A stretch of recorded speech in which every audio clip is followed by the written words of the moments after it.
In today's video, I am going to be breaking down Steph Curry and his basketball shooting form and all of the small things that he does that allows him to hit so many shots. Let's get down, let's check him out.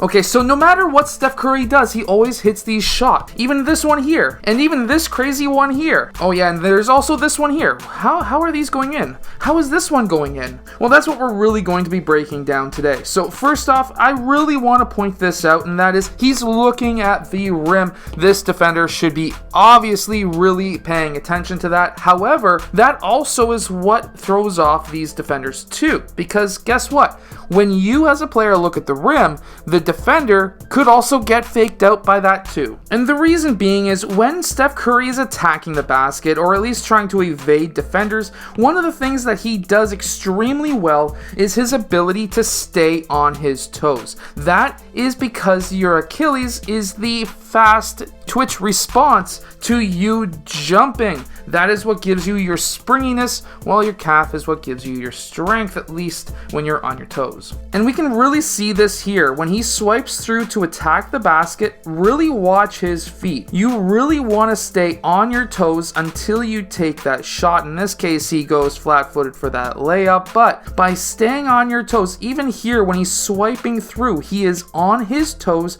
the entire time. Even when he's running, he's not going heel toe until he goes up for that layup shot. Steph Curry also has a very balanced shot. His shoulders are over top of his knees, over top of his toes. And on top of everything, his transition from gather into set point and release is extremely smooth.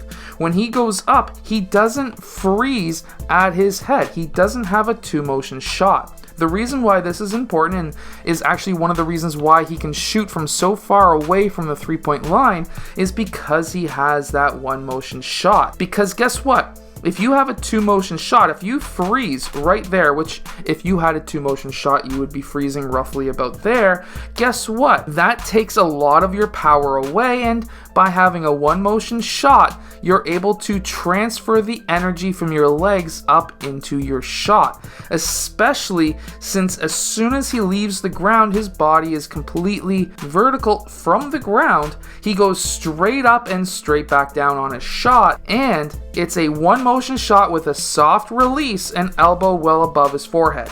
These are three major factors in his shot: being balanced, having good energy transfer, high release with a soft release. And because he has a one motion, he's able to get these shots off over top of even taller defenders. Shots like this is the exact same shooting form up here. The only thing that's changed is his lower body. See, if you can keep your upper body the exact same, he has his elbow and shoulder in line with the rim. He has basically a quarter to half that ball over top of that upper arm. That allows him to have that straight shot. He releases the exact same way every single time. He has usually a slight thumb flick. However, that's slightly changed recently, where he is starting to keep his palm facing that way and not facing towards the rim after release. And he has that nice straight soft release. And then when he's doing weird, crazy stuff like this and it goes in, it's actually very easy to do so, because guess what?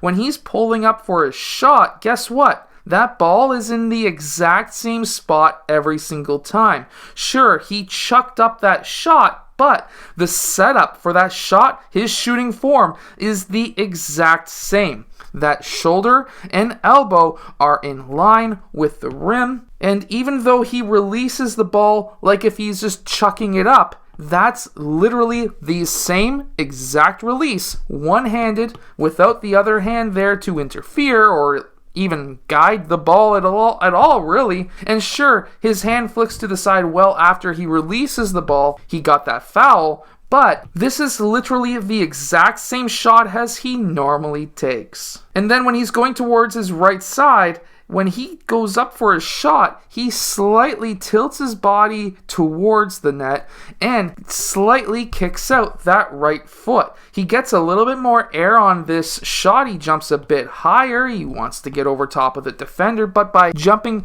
higher when going towards his right side, that gives him the time to turn to get that elbow and shoulder in line with the rim. This is a very important part of his shot. And when he does eventually release that ball, I shouldn't say eventually, but if we really look at his hand when he releases that ball, watch how that hand is so soft that when he releases, it actually bounces up and down a few times, and his thumb flick is no longer around in most of these shots. And even here, where he's jumping through to be able to get past that defender, it's literally the exact same shot and same release.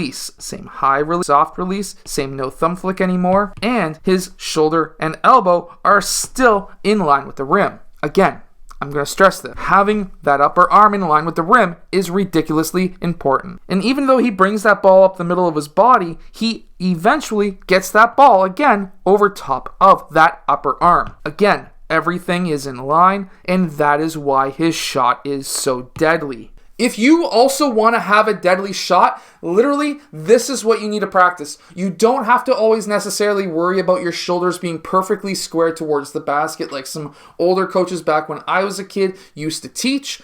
You can have your shoulders slightly tilted away. What you really need is this to be in line. If this is literally in line with the basket and you release with either these two fingers or your middle finger, because it's the longest, I would understand why you would want to release there, but generally these two fingers or your middle finger release, and this is all in line, you're going to have a straight shot. At that time, you just need to practice the distance it takes. And if you can start shooting that way and understand the feel of what it feels like to have that shot going straight, at that time, like when I shoot, I just go by feel. I don't go by where I'm trying to aim. I go by feel. I need to feel this in line with the basket. It doesn't matter where my shoulders are tilted.